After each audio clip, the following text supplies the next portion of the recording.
ADR. Promoting dialogue. It's May Day in Dakar, 1 o'clock in Lagos. Good afternoon and many thanks for staying tuned to West Africa Democracy Radio, broadcasting on 94.9 FM and around the world on wadr.org. Welcome to Newslink. Here are the top stories. Political campaign officially begins for Senegal's November parliamentary elections. Former Minister Jean-Louis Bellon announces his candidacy for Côte d'Ivoire's presidential election. I have always participated in all the significant events in our country. I have made my contributions without wavering, and you can count on my presence. That is why I announced my candidacy. Ghana's national security refutes report of Islamic militants' presence in the country's northern region.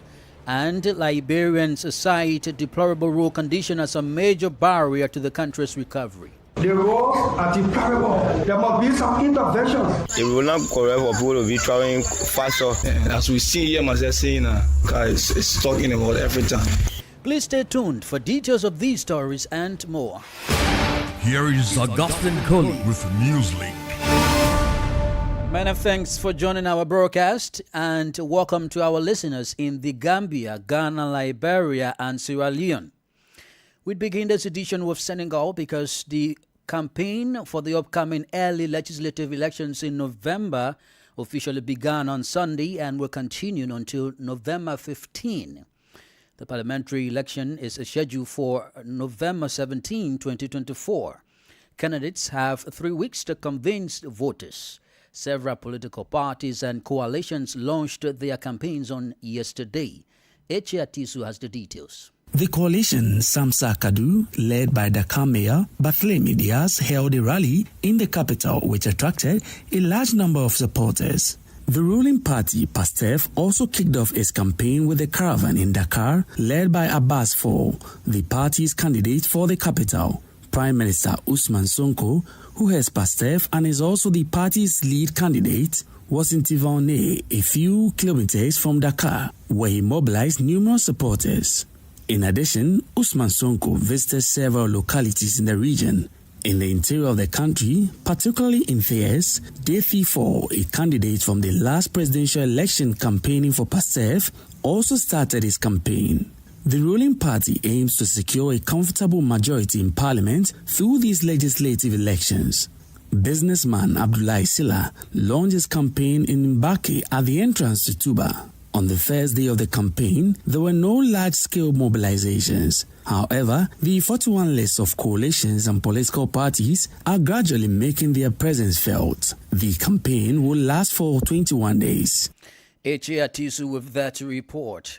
1 year ahead of Côte d'Ivoire's presidential election, former Minister Jean-Louis Bellon, who is also a prominent member of the Democratic Party of Côte d'Ivoire, has announced his candidacy. He made this declaration over the weekend during a meeting with party supporters and family members in Dabakala, a town in the country's central northern region.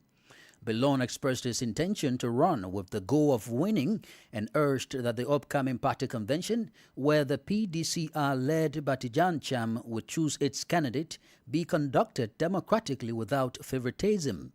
Francis Boniface has the details of Albin Aded's report. Jean-Louis Bellon has not officially given his reasons for his presidential bid, even as the PDCI has already signaled a preference for financier Tijan Thiam as their candidate. According to Bellon, a senior PDCI member, the 2025 presidential election will not proceed without his participation.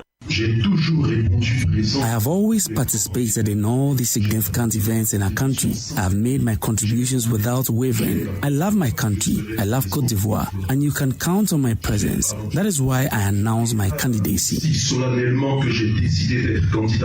With only a few months until the PDCI convention to select its presidential candidate, Jean-Louis Billon is calling for a free, transparent and unbiased election. We need to hold a convention to select the candidate among us who stands the best chance of winning the presidential election in 2025. I hope this convention will embody a democratic process that is free and transparent, free from artifice, favoritism, violence and tribalism. PDCI President Tidjane Thiam has yet to respond to this unexpected candidacy from one of the party's prominent figures, despite being widely expected to represent the party in the 2025 election. It remains to be seen under which banner Jean-Louis Billon will run if he is not chosen as the PDCI's official candidate. Francis Boniface with the details of Abidjan correspondent Albin Ade's report. In Guinea, two political parties, the Union of Democratic Forces of Guinea and the Rally of the People of Guinea, have filed a complaint with the Conakry Court of Appeal regarding an alleged plan to kidnap certain officials from their parties. In a joint statement published during the weekend, the two parties expressed concern about ongoing reports of this alleged kidnap plan and called for attention from national and international organizations. However, in their complaint to the Attorney General of the Conakry Court of Appeal, the parties did not specify any suspects related to the alleged kidnapping plan. The UFDG and ROPG are urging the transitional authorities as well as the justice and security services to take appropriate measures and ensure the safety of the executives targeted by these unjustified threats. More stories coming up on West Africa Democracy Radio. Newslink continues. Meanwhile, in the central Saharan state of Mali, the army announced that it had neutralized around 40 terrorists over the past week. This follows offensive operations conducted in the central part of the country, which also led to the recovery of weapons, ammunition, and motorcycles. Imo Edit has the details. According to a statement from the General Staff of the Armed Forces this Sunday, the Malian Armed Forces FAMA carried out several aerial operations in multiple localities across the country. The first operation was conducted last Thursday in the village of Ogel near Nampala in central Mali, where an armed group base was destroyed. The strike reportedly neutralized about 30 terrorists, as stated in the communique, and also allowed for the recovery of weapons, ammunition, and around 20 motorcycles. The second operation took place on Friday, again in the central region, resulting in the neutralization of about 10 terrorists. According to a communique posted on the Malian Armed Forces account on X, formerly Twitter, pickup trucks and motorcycles were seized during the same operation. Furthermore, the military command reported that during the same week, aerial strikes destroyed a logistic pickup in Boujbeha in the Timbuktu region. These strikes led to elimination of several high-ranking terrorists who had been long sought in the area. Among them were Mohamed Oud Labat, a logistician, an emissary of the head of the Katiba Masina in Timbuktu, and Abdulatif Al-Insari, head of operations in the Zora sector. A more edit reporting there. Crossing over to Burkina Faso, where the 17th edition of the International Crafts Fair of Ouagadougou has been in full swing since last Friday. This year, the event is drawing 350,000 visitors and 4,000 exhibitors from 30 countries. The festival takes place against a backdrop of insecurity and revolves around the theme African Crafts, Youth Entrepreneurship and Empowerment. Our correspondent, Martin Kaba, has been touring some of these stands and field that's fighting this report, voiced by Christopher Aticho. One stand is beautifully decorated in the vibrant colors of Faso Damfani, the traditional fabric of Burkina Faso. Here, Laurent Yaumego showcases costumes made from local materials, highlighting the importance of supporting products crafted within the country. You know, when people touch and see that the texture is nothing like what comes from there, and the story behind your outfit, the message you convey, it encourages them. Nearby Sumaila Aseno, a man in his 40s, displays and sells bags made from recycled plastic. His booth, located in the Creativity Pavilion, draws in visitors with its impressive variety of innovative products. We use shopping bags. You know that non-biodegradable plastic bags pollute our environment. The bags block the flow of water, causing flooding. This year's International Craft Fair of Ouagadougou features approximately 4,000 exhibitors, with an anticipated 350,000 visitors set to explore the stands, promoting African craftsmanship. Flora Sano, a leather goods specialist, is participating for the second time. Here, you have a leather bag with small childlike details. This represents a great showcase for us, the artisans. It allows us to be recognized by other exhibitors. Siao 2024 showcases 30 countries, with Mali and Niger honored as guest nations. The fair will continue until November 3, centered around the theme African Crafts, Youth Entrepreneurship and Empowerment. Christopher Aticho with details of Ouagadougou correspondent Martin Kabat's report. Away from the Sahel, Ghana's Ministry of National Security has refuted a recent report by international news agency Reuters that alleged Islamic militants are using Ghana as a logistical base. According to the ministry, the claims in the report are both inaccurate and damaging. The Reuters report published on October 24 suggested that militants may be taking advantage of Ghana's northern regions to support insurgent operations across the border, alleging insufficient response from local authorities. A narrative Ghanaian officials are calling unfounded and misleading.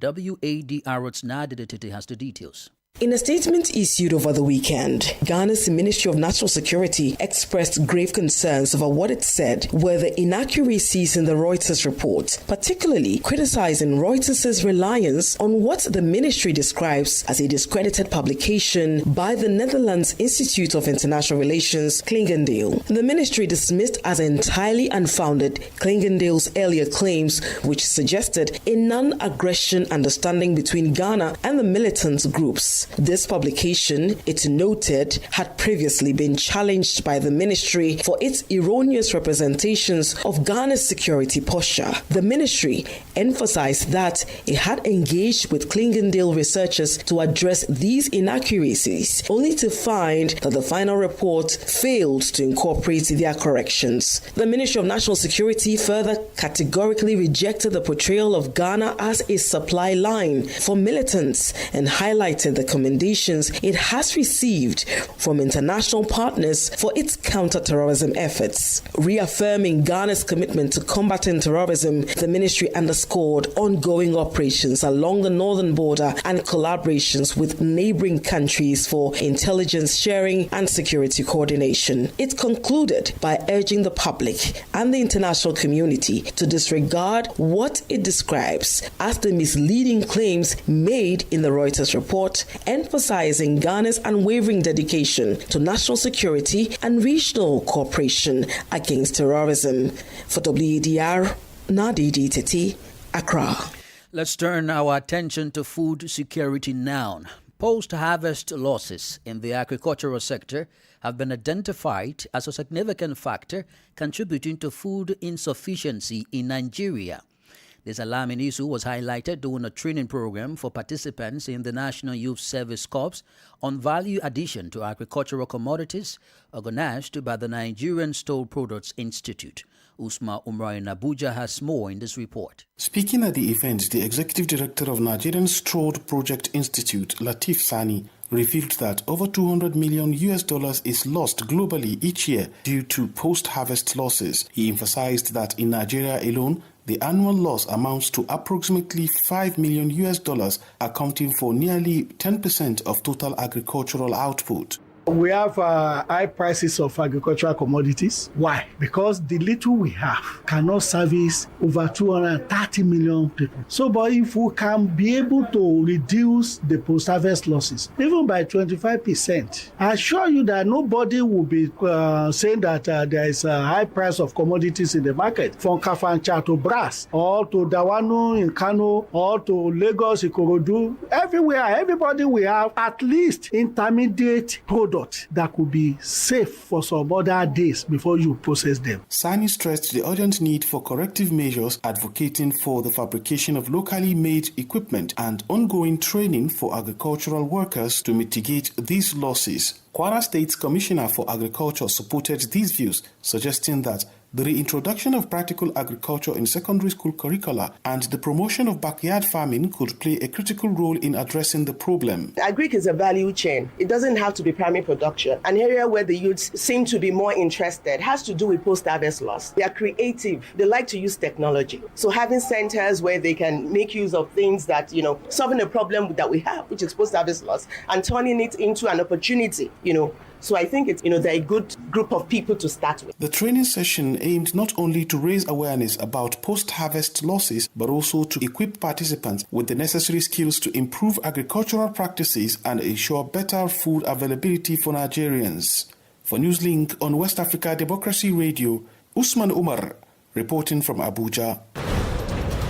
You are listening to Newslink on West Africa Democracy Radio, broadcasting from Dakar, Senegal. Here is a reminder of the top stories.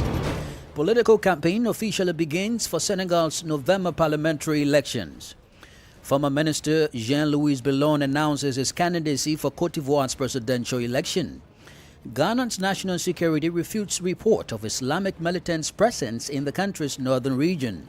Still ahead, Liberians cite a deplorable road condition as a major barrier to the country's recovery. We also have the press review, guest interview, and sports news. Please stay with us. Fresh and breaking news all the time. Hear it first as the news breaks, only on West Africa Democracy Radio. Newslink continues. Thanks for staying with us. As a reminder, we're streaming live on YouTube at WADR and on Facebook, WADR English Service. Let's now move to Liberia, where citizens have cited poor road condition as a major barrier to the country's recovery, blocking access to essential services like education, healthcare, and transportation. WADR's Grace Joshua reports.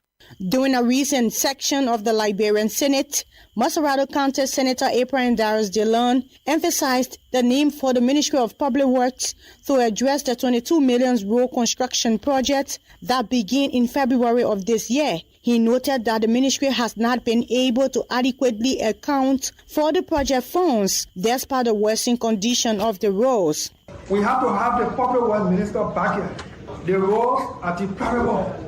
The roads are deplorable, and I'm speaking about Maserado County. I know it's across the country. There must be some interventions. In interview with citizens across the country, many expressed disappointment over the poor road conditions that continue to hinder movement. They noted that traveling through local communities, especially during the rainy seasons, has become increasingly difficult, raising serious concern about the deteriorating state of Liberia's roads. Drivers and motorcyclists shared that the poor road conditions pose daily challenges, causing damages to vehicles and creating risks for both passengers and goods. It will not correct for people to be traveling faster. The way people can travel faster than in Jersey now, but I thought personally, even in the background from Canada to celebrate where you get there, it can be very hard for you. The road is very, very good. We find transport very lax, and people bring goods to the city 1 day, 2 days. He had a policy say he don't want any car to hitch in mud. And as we see here, myself saying, car been stuck in the mud, traveling, going, in Maryland County, going, Granger County, car is stuck in the mud every time. Local road users are hopeful that the authorities will respond to their appeal by prioritizing road rehabilitation, which they believe will foster development and improve access to trade and essential services within Liberia. For West Africa Democracy Radio, I'm Grace Joshua in Monrovia. This is the newspaper review. Stay abreast and find out what the top stories are in your country. This is the newspaper review. The newspaper review. Let's rejoin Usman Umar in the Nigerian capital, Abuja, for the press review. We begin today with the First News newspaper that is leading with this story.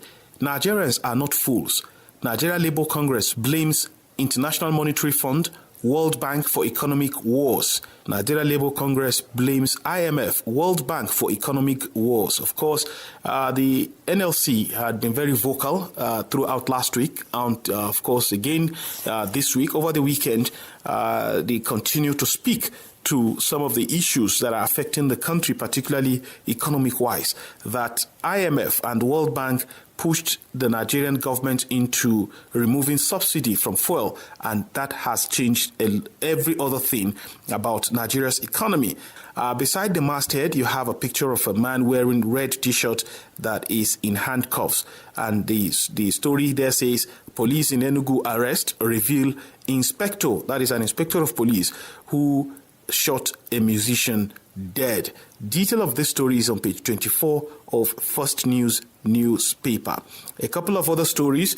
Showdown looms. Niger Delta militants vows to bomb oil installations over Wike. Wike is the former governor of Rivers State and now the minister of the Federal Capital Territory. Air Peace denies 200,000 naira flight fare increase. And a number of others. PANDEF launches committee to resolve Wike Fubara rift. PANDEF, of course, is a socio-cultural organization from the south-south region of the country. They have launched a committee that will resolve the long-standing rift between former governor of Rivers State, Nyesom Wike, and the present governor of the state, Siminalayi Fubara. Insecurity. Over 35,000 people have lost their lives in Northeast, says a university don. And Federal Capital Territory Administration gives 2-week final demand notice on payment of ground rent. And that's too much we have for you on this segment of Press Review as I hand you back to the studios. Usman Umar there with the Press Review. Politics, analysis on major news, social matters, and all. This is A Guest. This segment of Newslink takes us back to Ghana, where the Ministry of National Security has refuted a recent report that alleged Islamic militants are using Ghana as a logistical base. According to the ministry, the claims in the report are both inaccurate and damaging to the country. Our guest this afternoon is Adib Sani, foreign policy and security analyst. Most of the reports is a fact. It is very factual. Just that it's been somewhat in some sections sensationalized. But the facts are there. Ghana is at a very important, crossroad. As a matter of fact, we are neighbors with one of the most affected countries by terrorism globally, which is Burkina Faso. We are also neighbors to the Sahel region, which accounts for the most attacks of all regions in the world, accounting for over 40%. So there's always a high possibility of terrorists coming into Ghana as a withdrawal point, reorganizing, restocking, and re-strategizing, because we have very porous borders. One of the reasons we haven't been attacked is the fact that they could be using us for other purposes as a major logistics hub and the rest. And so, like the proverbial saying, you don't buy the hand that feeds you. Certainly, I'm not sure they would want to disrupt their own operations, hence the need for them not to come after us. But all of this, I must say, is speculative. It's just bits and pieces of information we put together to make sense of what really the lot is about. Okay, so for me, if you'd ask me, I can say without mincing words that most of the report is factual, and surely Ghana is at the precipice. And so, as Ghana is at the precipice, how should the government, military forces, and arsenals be rather working on that rather than outrightly discrediting those information? Well, surely I think they would be discredited to ensure that people don't live in fear and panic. I must say the report created some level of apprehension, even though for most Ghanaians, what they are bothered about is the daily bread and butter issues, not so much of terrorism. And as government, what do you expect? I mean, beyond what the statement said from the National Security Ministry, I mean, they discounted it. They said, almost all that was in the document is a lie. And I think it's unfortunate to do that. Yes, you can point out to some factual inaccuracies, but for you to rubbish the whole document is something that I can't wrap my mind around. As Ghana head towards the election post-2024, what does these pockets of security matters mean to the stability of the country in the election time? One of the biggest issues we are faced in Ghana is about 350 unresolved land and chieftaincy disputes. Okay, we need to address it. So in as much as we are concerned about people coming from somewhere else into Ghana to harm us, the internal issues are even more grievous than the external. We are going into an election, and terrorists, they love to hit you where and when and how it will hurt most. Okay, and so if they attack your democratic values, if they attack what keeps you going as a nation, it would hurt. So there's a possibility that terrorists, based on past actions, can disrupt the electoral process. I pray it doesn't happen in the case of Ghana, but we need to be mindful of these threats and work hard to counter it. Adib Sanning is a foreign policy and security analyst. Here is Sankule Janko with sports.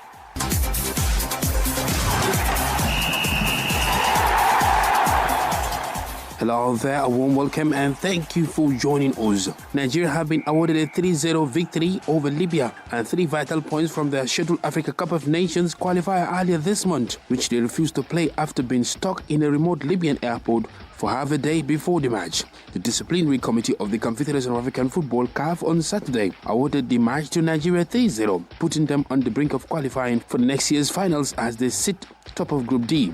The 3 points took Nigeria to 10 points with 2 matches left to play, 4 ahead of second place Benin and 5 ahead of Rwanda. Libya have a single point from 4 games and are in last place. The top 2 teams in the group qualify for the 2025 finals in Morocco. Nigeria had refused to play the match in Benghazi on October 15, citing maltreatment on arrival in the country some 48 hours before the scheduled kickoff. Nigerian players and officials were kept in a locked airport for more than 16 hours, almost 250 kilometers away from their intended destination after their charter flight was redirected while on approach to Benghazi and instead landed in Beida. They said they had no access to food or water and no contact from Libyan officials during the episode, and they decided to fly back to Nigeria rather than fulfill the fixture. The Libyan Football Federation said the incident was not deliberate, adding that their players had also faced travel difficulties when they played in Nigeria 4 days earlier. CAF said Nigeria were awarded the match with a 3-0 scoreline and that Libya had been fined $50,000.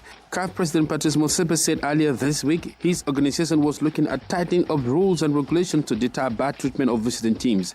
African football is notorious for poor treatment of visiting teams, with common tricks being delays going through immigration on arrival and lengthy bus trips and allocations of poor training facilities, according to mail.com. And that's it for sports. It's back to you. We've come to the end of this edition of Newslink on West Africa Democracy Radio, broadcasting from Dakar, Senegal. Thank you for listening, and many thanks to Mustafa Sek and Maudo Juf for the technical support. Do interact with us via our social media platforms, X, formerly Twitter, Instagram at WADR News, and on Facebook, WADR English Service. I am Augustine Kali. Good afternoon. And many thanks to you for listening to Newslink via Hot 104.3 FM, New Me FM 94.0, Hilltop Radio 104.7 FM, and Veritas Radio 102.9 in Banjul, the Gambia. We also appreciate our listeners in Liberia via Alternative Youth Radio 98.9 FM, Lofa County, Radio Kagama 94.5 FM, Nibe County, DCN Radio 91.3 FM, Riverside County.